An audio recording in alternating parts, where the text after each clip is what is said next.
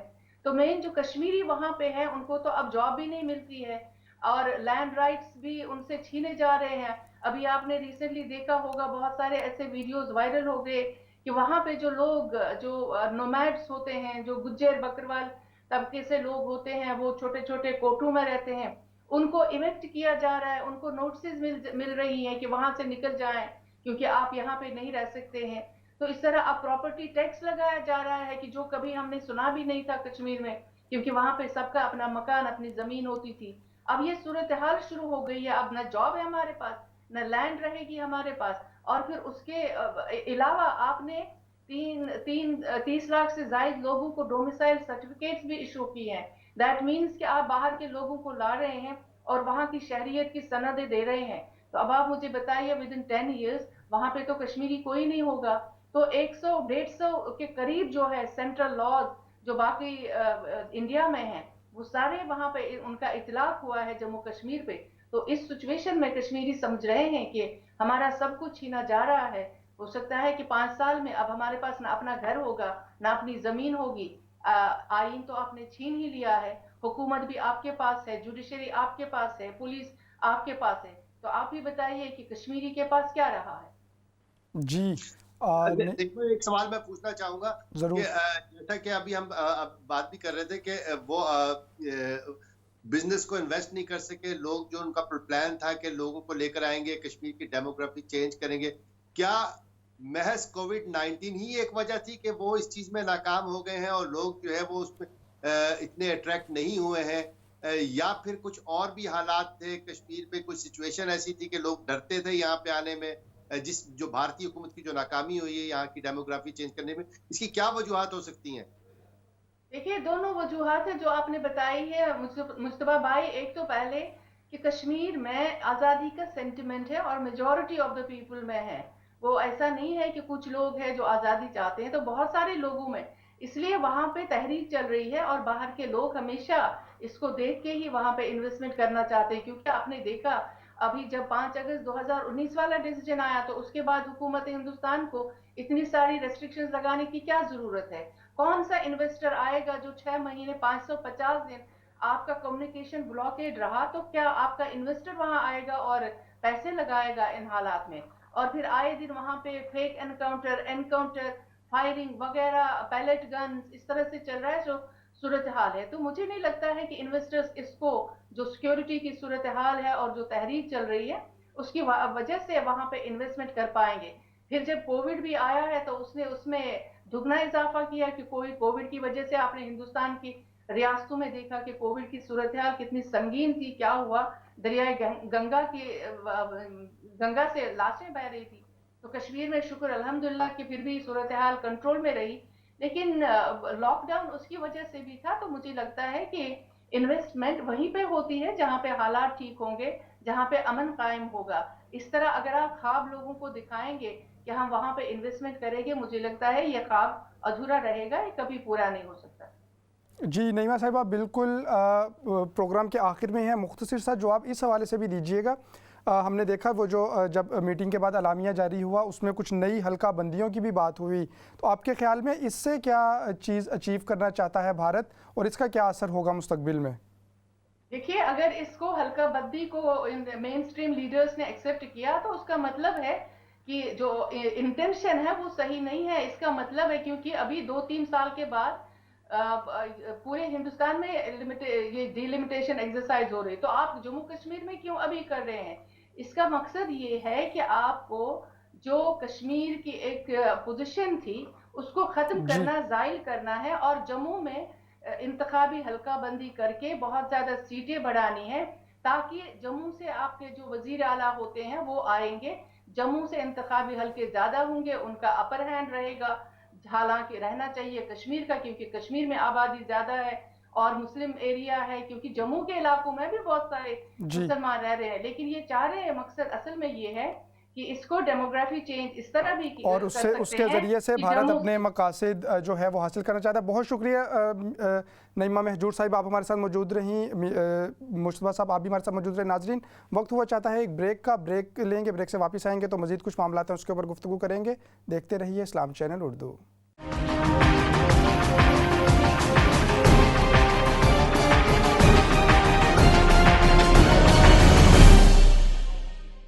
Welcome back ناظرین, programme signature talk میں ایک مرتبہ پھر خوش آمدید. ناظرین, پروگرام کے اس حصے میں بات کریں گے کچھ افغانستان کی, جہاں امریکی فوج نے اعلان کر رکھا ہے کہ وہ افغانستان سے جو اپنا انخلاء ہے اسی سال سپتمبر تک مکمل کر لیں گے. اس اعلان کے بعد سے بھی اور خاص طور پہ جوں یہ وقت قریب آ رہا ہے, افغانستان میں پرتشدد کارروائیاں جو ہیں ان میں بھی تیزی سے اضافہ ہو رہا ہے. جو عسکریت پسند ہیں مختلف مقامات پر وہ افغان فوج کو انگیج کیے ہوئے ہیں اور مختلف جو علاقے ہیں ان پر قبضہ بھی کر رہے ہیں. ایسے وقت میں جب تشدد میں اضافہ ہو رہا ہے, افغان صدر نے امریکہ کا دورہ بھی کیا, وائٹ ہاؤس کا دورہ کیا, وہاں پر ان کی امریکی صدر سے ملاقات بھی ہوئی. اسی تناظر میں کچھ بات کریں گے افغانستان کے حالات کی اور جو آئندہ آنے والے دنوں میں کیا منظرنامہ تشکیل پانے جا رہا ہے, خاص طور پہ امریکی انخلاء کے بعد جو افغانستان کے اندرونی حالات بھی اور پھر جو اس کے پڑوسی ہیں, خطے کے دیگر ممالک ہیں, ان کے اوپر کیا اثرات ہوں گے, اور سب سے بڑھ کر یہ کہ امن کتنا دور ہے ابھی افغانستان میں. ان موضوعات کے اوپر کچھ گفتگو کریں گے پروگرام کے حصے میں, اور میرا ساتھ دینے کے لیے یہاں اسٹوڈیوز میں موجود ہیں میر اکرام حسین صاحب, جبکہ اسکائپ کے ذریعے سے سید مشتبہ صاحب ہمیں جوائن کر رہے ہیں. بہت شکریہ دونوں حضرات کا. میر صاحب, اگر اسی سے دیکھیں کہ جو ابھی دورہ کیا افغان صدر نے امریکہ کا, اور وہاں پہ جو بائیڈن صاحب کہتے ہیں کہ یقیناً امریکی افواج جو ہیں وہ افغانستان سے جا رہی ہیں اور افغانیوں کو اپنے فیصلے خود سے کرنا ہوں گے, تو کیا اشارہ دیکھتے ہیں اس میں آپ افغان حکومت کے لیے؟ بڑا اہم سوال کیا آپ نے. اچھا, ایک تو یہ جانا امریکہ کے پاس, اس سوال کے اگر دو حصوں میں کر لیں تو امریکہ کے پاس جانا ان کا وہی بات جو گزشتہ وہ 15-20 سال سے چل رہی ہے, اس کو دوبارہ سے وہی سوال کرنا. میں سمجھتا ہوں کہ جو بائیڈن کا اپنا ایک اسٹریٹجی ہے, ان کا ایک اپنا مزاج ہے جس حساب سے اب وہ لے کے چلنا چاہتے ہیں, نمبر ایک.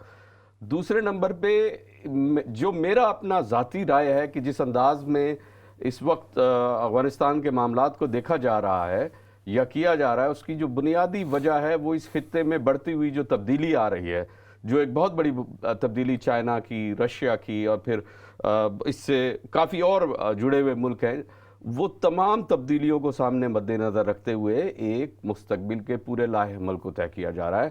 ہماری اور آپ کی نظر میں تو صرف یہ نظر آتا ہے کہ ہم کو افغانستان کے اندر بڑھتی ہوئی جو تبدیلی آ رہی ہے یا فوجوں کا انخلاء ہو رہا ہے, لیکن یہ ایک جو میں سمجھتا ہوں ایک سوچی سمجھی ایک سازش ہے جس کو انہوں نے پورا پلان کیا ہے, جس کو آپ انخلاء کہہ رہے ہیں اور وہ سارا کچھ کہہ رہے ہیں.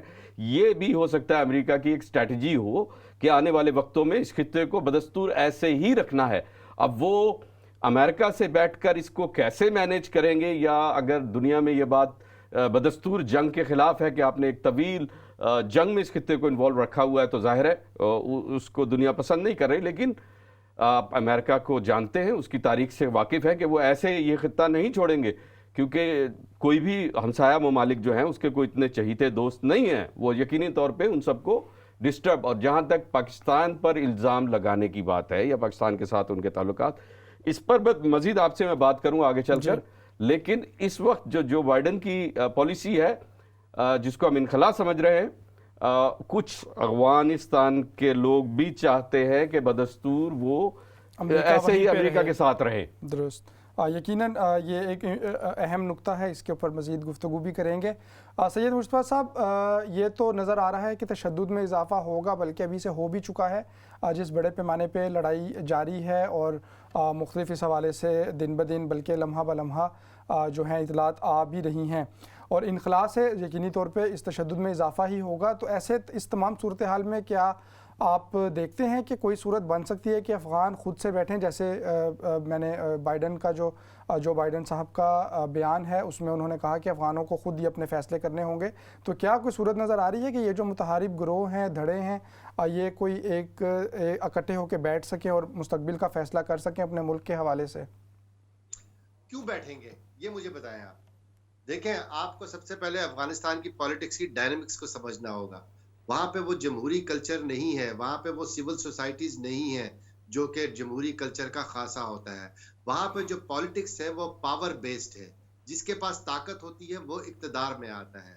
اگر عبداللہ اور اشرف غنی کے پاس پاور ہے تو وہ یقیناً اسٹیک ہولڈرز ہیں, لیکن اگر ان کے پاس پاورز نہیں ہے اور وہ محض امریکی امداد کی بنیاد پر اقتدار میں رہنا چاہتے تھے تو وہ وائپ آؤٹ ہو جائیں گے. پھر ان کا فیوچر کوئی نہیں ہے. یہ تو ممکن ہے کہ نیکسٹ انٹرم پیریڈ کے لیے وہ حکومت کے حصے دار رہے یا فوری طور پہ جو ہے طالبان جو ہے ایک اسٹریٹجیکلی ٹیک اوور نہ کرنا چاہے, لیکن الٹیمیٹلی فیوچر گورنمنٹ جو ہے وہ اس میں ان کا کوئی عمل دخل نہیں نظر آتا کیونکہ ان کے پاس پاور نہیں ہے. اب یہ الگ بات ہے کہ امریکہ کی مدد سے کوئی اس طرح کا کوئی ڈیولپمنٹ کر دی جائے کہ یہ ایک آرٹیفیشل پاور گین کر لی جائے, جیسے کہ آپ نے سنا ہوگا کہ وہاں پہ جو ہے لوکل والنٹیئرز کو کے درمیان اسلحہ تقسیم کیا جا رہا ہے اور اس کے نتیجے میں ایک ملیشیا جو ہے سیکیورٹی فورسز سے ہٹ کر ایک ملیشیا ڈیولپ کی جا رہی ہے جس کا مقصد جو ہے طالبان کے خلاف ریزسٹنس ہوگا. تو اس نتیجے اس صورت میں تو وہ تھوڑا بہت جو ہے کچھ عرصے تک سسٹین کر لیں گے, لیکن میں سمجھتا ہوں کہ فیوچر جو بھی ہے 5-6 مہینے 8 مہینے سال لگے گا, لیکن اور اس میں یہ ٹرموائل بھی ہوگا, اس میں یہ شاید خانہ جنگی بھی ہوگی, لیکن جس طریقے سے ہمارے یہاں کنسیو کیا جا رہا ہے کہ ایک دم خانہ جنگی کا شکار ہو جائے گا, اس طرح کی صورتحال ہو جائے گی جیسا کہ روس کیا تھا, تو میں نہیں سمجھتا کہ ایسی صورتحال ہوگی. بلکہ میں سمجھتا ہوں کہ جو وہاں پہ پاور جن کے پاس ہے اور وہ واضح طور پہ اس وقت طالبان کے پاس ہے, وہ آہستہ آہستہ جو ہے ٹیک اوور کر لیں گے. اب اس کے بعد یہ بین الاقوامی قوتوں کے اوپر منحصر ہے کہ وہ کس طریقے سے ٹرموائل کریٹ کریں گے اور کس طریقے سے جو ہے وہ انتشار پھیلائیں گے اور اس کے نتیجے میں جو بھی ہوگا. لیکن جو اندرونی طور پہ جو پاور بیس سٹرکچر جو ہے وہاں پہ جو اندرونی گروپس ہیں ان کے درمیان میں نہیں سمجھتا کہ کوئی بہت زیادہ ریزسٹنس کا سامنا کرنا پڑے گا, اور اگر اس پہ کوئی بیرونی مداخلت نہ ہوئی جو کہ جس کے امکانات کم ہیں, بیرونی مداخلت ہوگی, لیکن اگر ہم آئیڈیل سچویشن کو سامنے رکھیں تو میں سمجھتا ہوں کہ بہت جلد اس پہ قابو پا لیا. اچھا سید مصطفیٰ صاحب, جو آپ نے کہا کہ وہ جس کے پاس قوت ہو وہ افغانستان کی ہسٹری تو بہرحال رہی ہے, لیکن اب یہ 2001 کے بعد کا افغانستان ہے. ہم نے دیکھا جو ماضی میں وہاں پر امریکن پریزنس میں ہی کچھ انتخابات تو ہوئے بہرحال, اور ایک جو جمہوری نظام کے ساتھ وہاں پہ انٹروڈیوس بھی کروایا گیا اور اس کو پھر آگے لے کے چلا گیا. جو موجودہ گورنمنٹ ہے وہ بھی اسی نظام کے ساتھ آئی ہے. تو کیا آپ دیکھتے ہیں کہ ابھی بھی اس سب کے باوجود بھی کوئی جو بزور طاقت قبضے کا زمانہ یا وہ دوبارہ سے اس طرح کا کچھ ہو سکتا ہے؟ اور ایک طرف یہ بات, اور دوسری طرف یہ کہ اگر مجبور کیا جائے یا بیٹھ کے بات کرنے کی بات کی جائے تو کیا جو طالبان بھی ہیں وہ کسی طرح سے اس انتخابی عمل کا یا سیاسی عمل کا حصہ بننے پہ تیار ہو سکتے ہیں؟ بنیں گے. اور جو آپ یہ کہہ رہے ہیں کہ 2001 میں جو تبدیلی آئی ہے, بالکل کوئی تبدیلی نہیں ہوئی ہے. دیکھیں تبدیلی اس وقت آتی ہے, جمہوری کلچر اس وقت فروغ پا جاتا ہے جب آپ جمہوری اداروں کو پنپنے دیں گے, پھولنے دیں گے, حقیقی جمہوریت جمہوری کلچر کو فروغ دیں گے. اس کے نتیجے میں جمہوریت جو ہے وہ نشوونما پاتی ہے, پھلتی پھولتی ہے. جو گزشتہ 18-20 سال میں ہوا ہے اس میں اس کا جمہوریت سے کوئی تعلق نہیں تھے. وہ اسی طرح کے سلیکٹڈ تھے جس طرح کہ آپ ہمارے ملک میں دیکھتے ہیں معاملات. یہ بالکل اسی طرح کی سچویشن تھی, بلکہ اس سے بھی بدتر تھی. ہمارے ملک کو ہم کو ایج حاصل ہے کہ ہمارے یہاں ایک وائبرنٹ سول سوسائٹی ہے, ہر طرح کے مختلف الآراء سول سوسائٹیز موجود ہیں جو کہ کام کرتی ہیں. اربنائزیشن زیادہ ہے ہمارے ملک میں. افغانستان میں نہ اربنائزیشن ہے نہ سول سوسائٹی ہے, تو وہ بھی پپٹ سول سوسائٹی تھی جو کہ ایک مخصوص ایجنڈے کو لے کے آگے چل رہی تھی. تو افغانستان میں کوئی جمہوری کلچر نہیں ہے. وہاں پہ اگر آپ یہ سوچتے ہیں کہ ریپرزینٹیٹو گورنمنٹ کبھی بھی آئے گی تو وہ نہیں آئے گی. اس بات کے امکانات ضرور موجود ہیں کیونکہ طالبان یہ وہ لوگ, یہ کوئی یونیورسٹیوں اور کالجوں کے پڑھے ہوئے لوگ نہیں ہیں. ان میں سے بیشتر لوگ جو ہے وہ 80 اور 90 کی دہائی میں پیدا ہوئے ہیں جو کہ اب اس وقت جو ہے ٹیک اوور کرنے کی پوزیشن میں ہیں. ان کی کوئی کالج ایجوکیشن نہیں, انہوں نے کسی انسٹیٹیوشن سے پولیٹیکل سائنس نہیں پڑھا ہوا ہے. انہوں نے صرف زندگی کے تجربات سے اور مسلسل جو ہے جنگوں میں شریک رہ کے جو ہے وہ تربیت حاصل کی ہے. یہ اتنے بیوقوف نہیں ہے. اسی لیے یہی وجہ ہے کہ بہت ساری جگہوں پہ طالبان کی جو ایڈوانسمنٹ ہے بہت تیزی سے بڑھ رہی ہے, لیکن اس کے باوجود بہت ساری جگہوں پہ ڈسٹرکٹس پہ انہوں نے جان بوجھ کے قبضہ نہیں کیا ہے تاکہ 2020 کا جو ایگریمنٹ ہے اس میں امریکن زیادہ مشتعل نہ ہوں. تو یہ خود بھی اس چیز کا خیال رکھے ہوئے ہیں اور اسی خیال کے پیش نظر ہو سکتا ہے کہ یہ وقتی طور پہ جو ہے ان دھڑوں کو جن کو جو کہ اسٹیک ہولڈر بننے کی کوشش کر رہے ہیں جیسے اشرف غنی اور عبداللہ ان کو کچھ اکوموڈیٹ کریں. لیکن ایونچولی جو میں بات کر رہا ہوں کہ آخر کار 6 مہینے لگیں گے، سال لگیں گے، یہ لوگ آؤٹ ہوں گے. اس دوران کیا ہوتا ہے یہ صورتحال تو ابھی ہم اس کے بارے میں کوئی پیش گوئی نہیں کر سکتا، لیکن ایونچولی یہ اسٹیک ہولڈرز نہیں ہیں. کارزئی ہو گیا، عبداللہ ہو گیا، اشرف غنی ہو گئے، یہ اسٹیک ہولڈرز نہیں ہیں، یہ پپٹس تھے. ان کو بنایا گیا تھا اسٹیک ہولڈر. جی یقیناً سید مصطفیٰ صاحب کچھ اور حوالوں سے بھی گفتگو کرنی ہے. کالر ساتھ موجود ہیں، ان کو شریک کرتے ہیں اور پھر مزید گفتگو کرتے ہیں. السلام علیکم کالر. السلام. جی میرا پہلا پوائنٹ ہے کہ اگر کوئی ایک اچھا کام کرنا چاہتا ہے تو وہ لوگ جن کی ڈکٹیٹرشپ چھائی ہوتی ہے اس ملک کے اوپر صدیوں سے یا نصف صدی سے یا اس سے بھی اوپر جو چھائی ہوتی ہے، وہ پھر ایک طوفان کھڑا ہوتا ہے اس پالیسی کے خلاف جو سنسیئر ہو. جیسے film festival, amateur film festival, اس میں ایک اچھا جو ہے میڈیا کا کردار اگر سامنے آتا ہے تو اس کے اوپر ایک طوفان کھڑا ہو گیا میڈیا کے اوپر کہ جو کچھ میڈیا پاکستان کا پھیلا رہا تھا اور جو کچھ کر رہا تھا وہ سارے کردار. ہم تو افغانستان کی بات کر رہے ہیں یا پروگرام کے پہلے حصے میں کشمیر کی بات کی. آپ بہرحال اپنے کچھ جو اس حوالے سے گفتگو کر رہی ہیں، لیکن بہتر یہ ہے کہ جس پروگرام میں جس حوالے سے گفتگو ہو رہی ہے اسی کے اوپر سٹک رہا جائے. ایک اور کالر موجود ہے، ان کو بھی شریک کرتے ہیں. السلام علیکم کالر. جی السلام علیکم کالر. جی کالر، جی شاہین صاحب میں دانش بول رہا ہوں. جی دانش صاحب، کیا حال ہے؟ ٹھیک ٹھاک. جی آپ کا ویسے تو مجھے سمجھ آئی ہے، بیسک کوشچن کیا اپنا کس چیز پہ آپ ڈسکس کر رہے ہیں؟ ذرا سا ایک پوائنٹ بتا دیں گے تاکہ مجھے آپ کو میں یہ تو 6 بجے سے پروگرام شروع ہوا ہوا ہے. آپ کو اگر ڈسکشن تھوڑی سی سنی ہو تو نعیمہ کو بھی دیکھا ہے اور سارا، لیکن کسی کنکلوژن پہ نہیں آپ پہنچے تھے. لیکن میں نے یہ بتانا ہے آپ کو، میری بات سنیے گا ذرا شاہین صاحب. میں نے پورا پروگرام دیکھا ہے لفظ بلفظ. بتانے والی بات یہ ہے کہ افغانستان کے اندر چاہے امریکہ جب جائے گا تو سب سے بڑی کمبختی پاکستان کے لیے ہوگی، کیونکہ وہاں پہ جب وہ حملے کریں گے تو سارے پاکستان میں مائیگرینٹس آئیں گے. پاکستان بیچارہ وہ روک بھی نہیں سکے گا اور پھر وہیں سے اپنے ٹیررسٹ تیار ہوں گے جو ان کے ساتھ بدلہ لیں گے. تو بس ہمارے لیے تو صرف یہی بیسٹ یہی تھا کہ امریکہ یہاں پہ کچھ دیر اور کرے، کچھ پوری طرح ریزالو کر کے جائے تو پھر پاکستان کی بہتری ہے. یہ میرا خیال ہے. میر صاحب سے بھی پوچھ لیں ان کا کیا خیال ہے.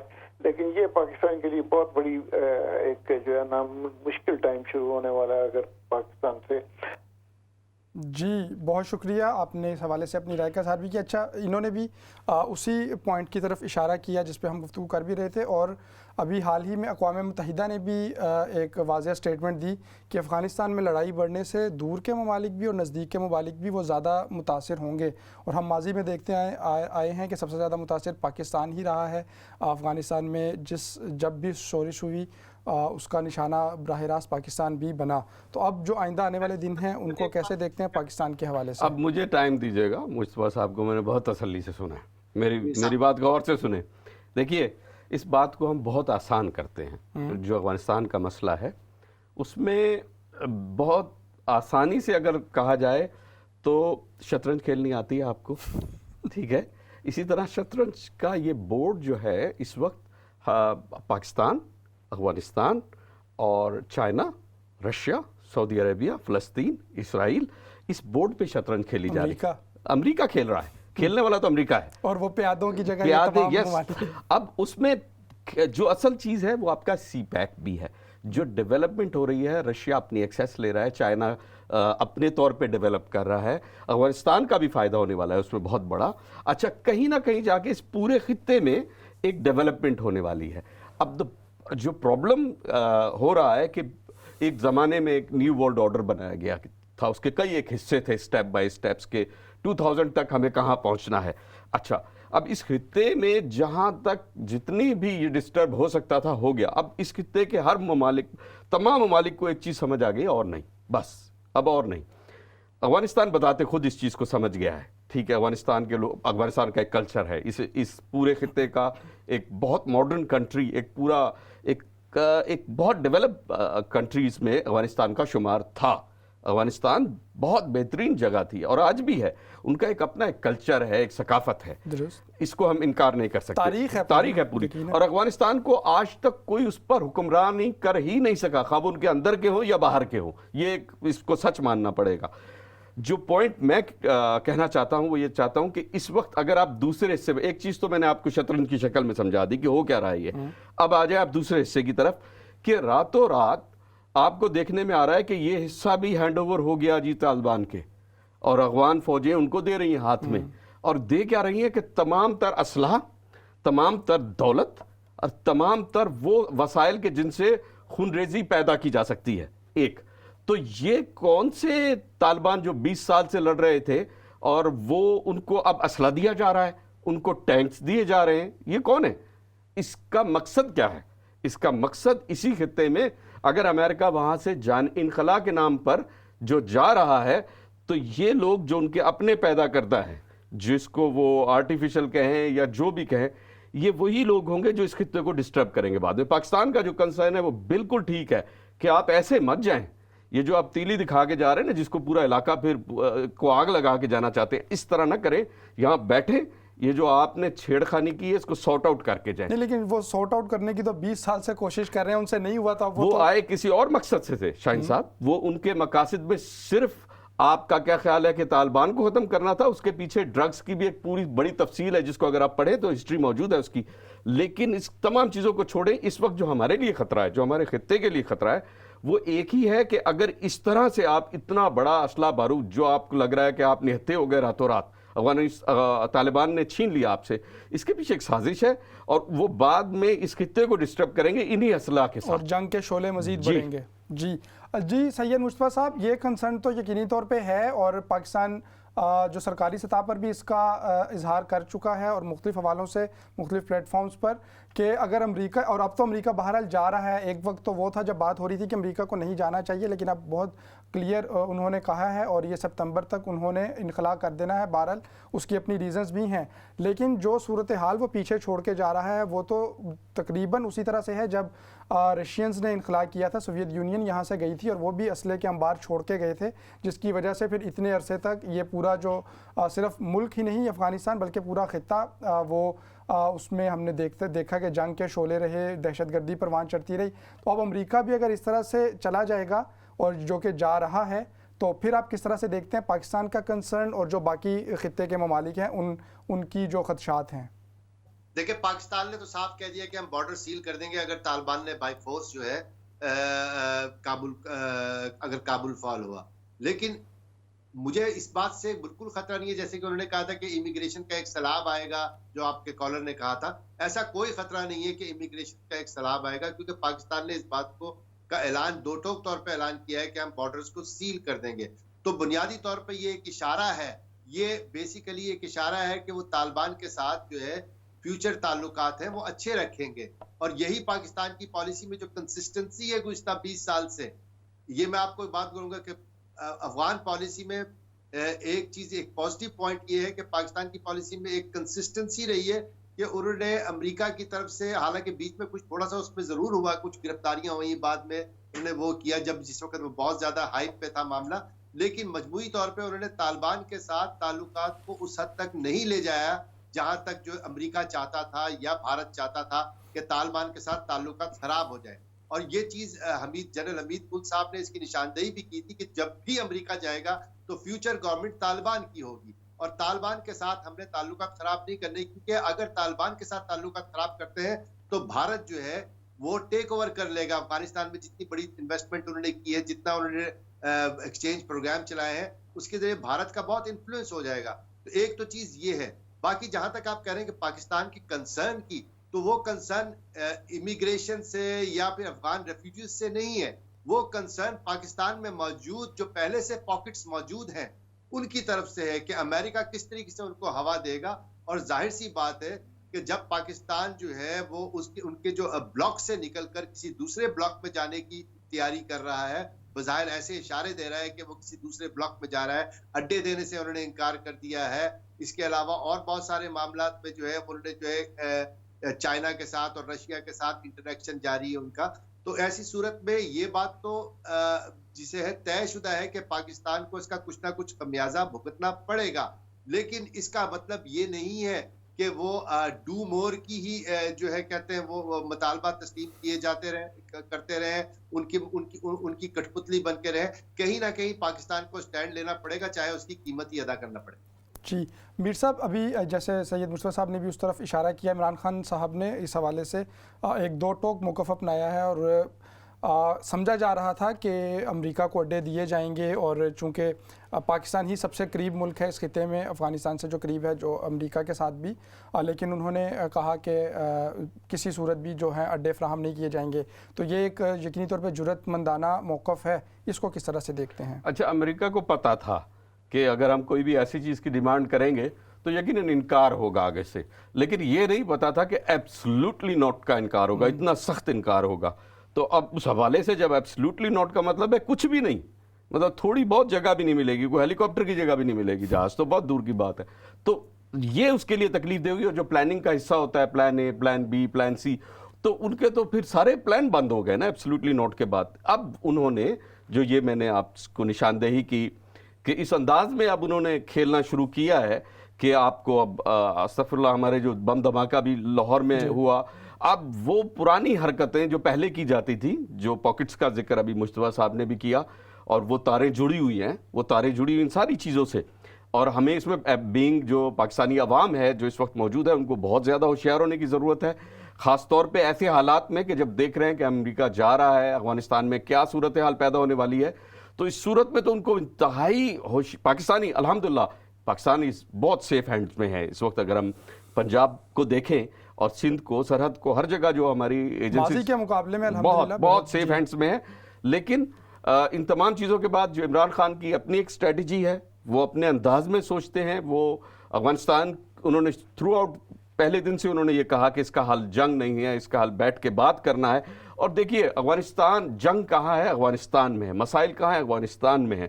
تو وائی ناٹ افغانستان کے اندر اگر 2 گروپ ہیں, 3 گروپ ہیں, قبائل ہیں, ان کو بٹھائیں, اور یہ جرگے والے لوگ ہیں, ان کا جرگہ کروائیں. ابھی قطر میں ہوا, سعودی عرب میں جو ان کو بیٹھ کے پورے وہ جرگہ بیٹھا, انہوں نے فیصلہ کیا. تو سعودی عرب ایک بہت بڑا کردار ادا کر سکتا ہے اگر کرے, اور اس خطے میں امن کے لیے سعودی عرب سے بہتر کوئی کردار ادا نہیں کر سکتا. اس کو اپنا کردار ادا کرنا پڑے گا, ورنہ یہ خطہ وہ وقت نہ دیکھے جو جس انداز میں اسلحہ بانٹا جا رہا ہے, جس انداز میں یہ سب کھیل کھیلا جا رہا ہے. اس وقت میں سمجھتا ہوں اسلامی ممالک کو سر جوڑ کے بیٹھنا, اور افغانستان کی بہتری کے لیے, پاکستان کی بہتری کے لیے, پورے خطے کی بہتری کے لیے فیصلہ کرنا پڑے گا, ایکٹیو کردار ادا کرنا چاہیے. کہ بہت شکریہ میر اکرام صاحب. سید مصطفیٰ صاحب بالکل پروگرام کے آخر میں ہیں, ہم دیکھ رہے ہیں, اگر آخری سوال آپ سے کروں گا کہ امریکہ تو ہاتھ جھاڑ کے اب جا رہا ہے, اور افغان پہلے سے زیادہ ایک دوسرے سے دست و گریباں ہیں, تو ایسے حالات میں امن کیوں کر اور کیسے آ سکتا ہے؟ دیکھیں, ایسے امن تو جو ہے اس کی تو کوئی گارنٹی نہیں دی جا سکتی. اور امن کے تو طریقہ یہی ہے کہ امریکہ جو ہے ادھر سے وڈرا کر لے مکمل طور پہ, اور اس کے بعد افغانیوں کو واقعی جیسا کہ جو امریکی صدر نے کہا ہے کہ اپنے معاملات خود حل کرنا ہوں گے, ان کو خود حل کرنے دیں. اس صورت میں امن آ جائے گا, لیکن ایسا ہوگا نہیں. لیکن ایک طرف میں آپ کے پروگرام کے آخری سے میں ایک تو آپ کی توجہ مبذول کرانا چاہوں گا. میر صاحب کو حیرت ہوگی میری اس بات پہ یقیناً, لیکن میں یہ بات کہنا چاہوں گا کہ امریکہ کے پاس ایک اور حربہ موجود ہے جو پرسیپشن مینجمنٹ کا ہے. وہ یہ ہے کہ پاکستان میں عوام اور فوج کے درمیان خلیج حائل کی جائے, جو کہ بڑی حد تک قائم ہو چکی ہے گزشتہ دنوں میں. میں سمجھتا ہوں کہ اس وقت پاکستان میں دہشت گردی سے نمٹنے کے لیے اس عمل کے نتیجے میں جو دہشت گردی کا جو خطرہ ہے, اس میں یہ خلیج جو ہے اس کو پاٹنی ہوگی, اور اس کے لیے کردار دونوں طرف سے ادا کیا جانا ہوگا. اس کی طرف سے صرف یہ نہیں ہوگا کہ عوام میں ان عناصر کی سرکوبی کی جائے جو فوج کے خلاف جذبات کو جو ہے جنم دے رہے ہیں, فوج کی جو کمزوریاں ہیں اس کی نشاندہی کر رہے ہیں, بلکہ فوج کی جانب سے بھی جو فوج کے جو جرنیل ہیں جو کہ ایسی معاملات میں ملوث ہیں جس سے عوام سے ان کا فاصلہ پڑے, ان کو بھی ہوش اور دانش کے نقطے لینے ہوں گے, اور دونوں طرف سے کارروائی کرنی ہوگی کہ فوج اور عوام کے درمیان جو خلیج حائل ہو گئی ہے اس کو کم سے کم کیا جا سکے، اور یقینی طور پہ حالات کا اور وقت کا تقاضا بھی یہی ہے۔ بہت شکریہ سید مصطفیٰ صاحب، بہت شکریہ میر اکرام صاحب۔ پروگرام کے بالکل آخر میں ناظرین یہ تھا آج کا سگنیچر ٹاک۔ ہم نے کشمیر کے حوالے سے بھی گفتگو کی، کچھ افغانستان کے حوالے سے، اور پھر جو اس تمام صورتحال کے خطے پر آئندہ آنے والے دنوں میں ممکنہ اثرات ہیں اس کے اوپر بات کی۔ اپنے میزبان احمد شاہین کو اجازت دیجیے، اللہ نگہبان۔